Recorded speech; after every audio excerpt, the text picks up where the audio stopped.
Well, hello, I'm Josh, and I'm back once again with another great film to tell you about, and I have a real classic for you today. It's one of, if not the most iconic silent films of all time, and it's currently celebrating its 100th anniversary this year. I'm talking about Harold Lloyd's thrilling 1923 comedy, Safety Last. Safety Last follows Harold Lloyd, who plays a bit of a comedic version of himself, as he leaves his mother and girlfriend to make enough money in the big city so that they can be married. Getting a sales clerk job in a department store, Harold is soon overwhelmed by his job, and is barely scraping by with his roommate Bill, a construction worker with a talent for scaling buildings. But not wanting to disappoint his girlfriend, Harold still sends her expensive gifts and frequent letters, which greatly exaggerate his status.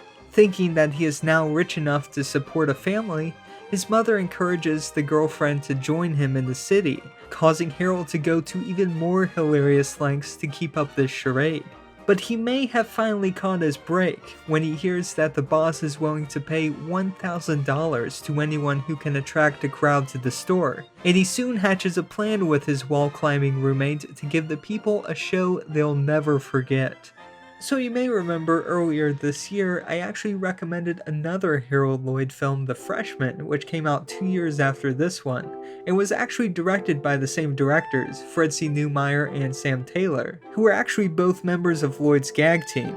And in that video, I mainly talked about Lloyd's incredible knack for visual comedy and how well shot, written, and acted his films are. But keeping in mind that I was also going to be making a somewhat of a part 2 on Harold Lloyd with this film, I purposely didn't go too far into the stunts, because frankly that could fill an entirely new video on its own, and well, here it is. You see, at this time Harold Lloyd was still figuring out what people wanted to see from him. He was one of the first filmmakers to use test screenings to help gauge how a film played to an audience, and a few years before Safety Last, Lloyd was beginning to find a lot of success with these films that featured him doing death-defying stunts, while also playing to hilarious gags. You see, Lloyd often categorized his own films in two separate camps. Some were character pictures, while others were gag pictures. And while The Freshman was clearly a character picture with more time devoted to story and character development, along with a little more drama thrown in, Safety Last is clearly a gag picture, and though it of course still has a lot of plot and character development, this one is all about the jokes and the stunts, landing laughs one after another at a pace which still rivals even the quickest comedies today. But what a lot of people don't know is that at one point the better part of Lloyd's career almost didn't happen. You see, several years before this film was made, in 1919, Lloyd was on a promotional photo shoot for his two-reel comedy Haunted Spooks. As a gag, he posed for a photo where he's lighting a cigarette off the wick of a prop bomb, only to find the wick suddenly start shooting out plumes of smoke. Knowing the take was ruined, Lloyd held out the prop to give it back to the prop master when it exploded, shooting a hole through the roof and blowing off multiple fingers on his right hand. His face was badly scorched and he was temporarily blind, having to wear sunglasses for several weeks afterwards, and would continue seeing black specks in his right eye for the rest of his life. You see, what he picked up was actually not a toy, but instead a real explosive made for a separate film that was found to be too powerful and never used. Somehow it got mixed in with the fake props, and well, there you have it. But not to be deterred, Lloyd made a full recovery, and other than his thumb and forefinger missing, he went back to work as soon as he could. What for most people would have been seen as a career-ending accident did not deter Lloyd one bit. You see, the accident happened a whole 2 years before Lloyd even made his first feature film, A Sailor-Made Man, and a whole 4 years before this film, where he is shown dangling off the face of a clock. Now you may be wondering how this could be, as we can clearly see him holding onto the side of a building with his right hand, all fingers intact. Well, that was actually done with the help of a glove that was specifically painted to match his skin tone, and had stuffing inside the missing fingers. These fingers were then stitched to the rest of the glove so that they would only move in unison with the others and never on their own. And if you look closely, Lloyd was always very careful to use his left hand for anything technical that he might need fingers for, while only using his right to hold on to bigger things or for lifting. Being naturally right-handed, this meant Lloyd had to pretty much learn to become ambidextrous, though he would still find a way to do many things like write with his right hand again. And here you can see how, almost like a magician's sleight of hand trick, everything Lloyd does is carefully framed and blocked so that no one would notice that he is pretty much only using his left hand. And when he's climbing the building, you can even spot him switch his grip so that he can reach with his left. And speaking of that climbing scene, it is incredible. The shot of him dangling from the clock is of course the main thing most people recognize Lloyd from nowadays, as it has been referenced in tons of films, from the original Back to the Future to even playing a significant role in Martin Scorsese's 2011 film Hugo. And every time I watch the film, I'm just reminded of how masterfully that whole scene is assembled. From the way they shot it and Lloyd's acrobatic skills, to the editing which still holds up all these years later. Since special effects were of course quite limited in those days, the trick Lloyd used to make it appear as if he were climbing up the side of the building was to create it in stages on a facade that they built on the edge of different buildings.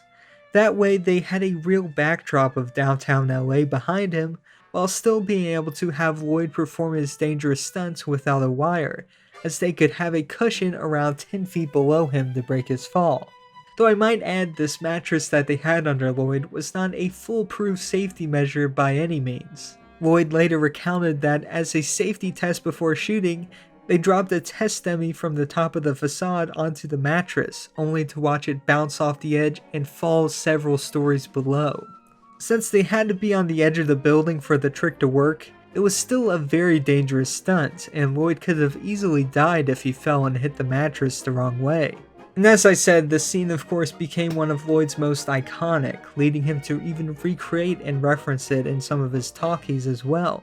It just never lets up for him, and just when you think he's made it, another obstacle comes in and knocks him back, making it feel all the more thrilling for the audience. And setting Lloyd as the ultimate underdog means that we are on the edge of our seats while laughing our heads off at the same time, giving this film something in common with the best horror comedies. Though oddly enough, I've also noticed some pretty strong similarities with Tom Cruise in the Mission Impossible films. And though 4 is of course the one where he actually climbs a tall building, I found the climax of the 6th film, Mission Impossible Fallout, to really show some strong similarities with these Harold Lloyd films. We start every single one of these movies going back to Harold Lloyd, Buster Keaton, Charlie Chaplin. And we look at Safety Last, Sherlock Jr., City Lights, Modern Times. Though obviously not going for laughs, Tom Cruise is always careful to emphasize himself as the underdog as well, making the fights feel more nail-biting because of it. And like Lloyd, he is constantly getting knocked around. For every gain he makes, he's almost immediately thrown back 3 steps, and in the end he only wins through his unyielding determination to keep fighting back despite it all. And I just find it so cool that the tricks and approach to a 100-year-old silent film like this can still hold up so incredibly well today.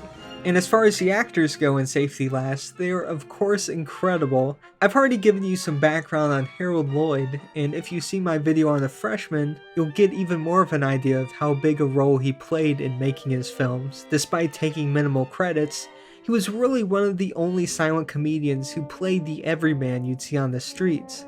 Pretty much every other comedian in those days had some sort of physical attribute that made them appear funny, whether it be makeup, weight, or odd facial expression, and even Lloyd started off with some admitted Chaplin knockoff routines until he found his place with the Glasses character, who as I said looked just like an everyday person, and had everyday problems as well, such as trying to move up in his job at work, and even just fitting in with his peers. And in that sense, these films are incredible documents of what it was like to live in the 20s, as not only were these films largely shot on location so you can see what things used to look like, but you can also get an idea of what people valued and enjoyed.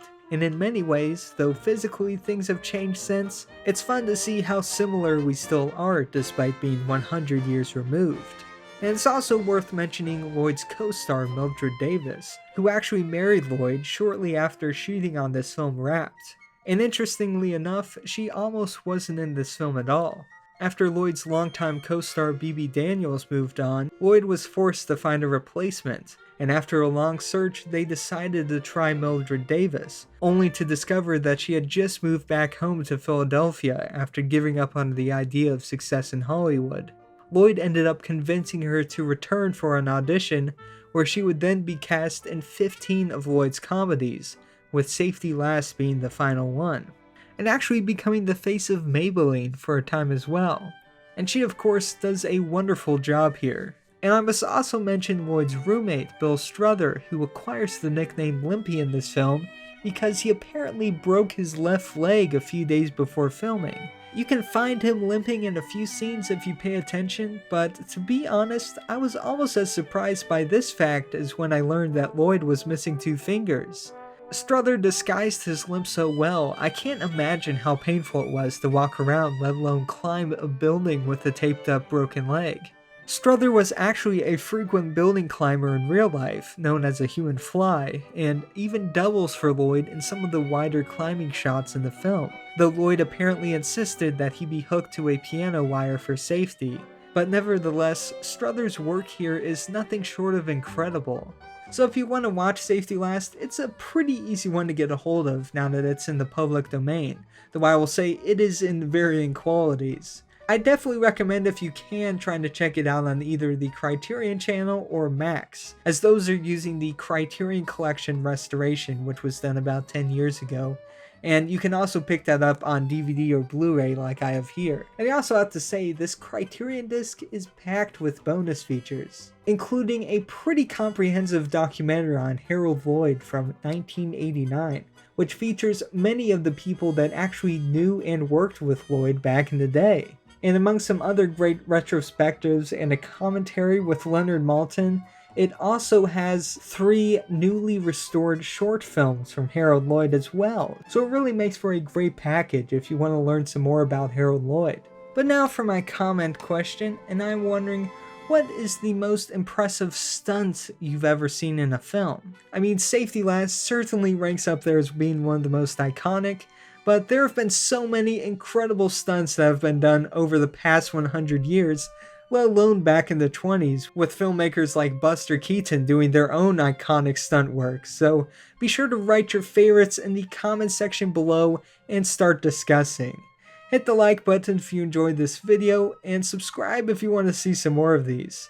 And be sure to stay tuned because I will be putting out some Christmas themed recommendations coming up in the next couple of weeks, so stay tuned for that. Remember to keep watching movies, and I will see you again soon.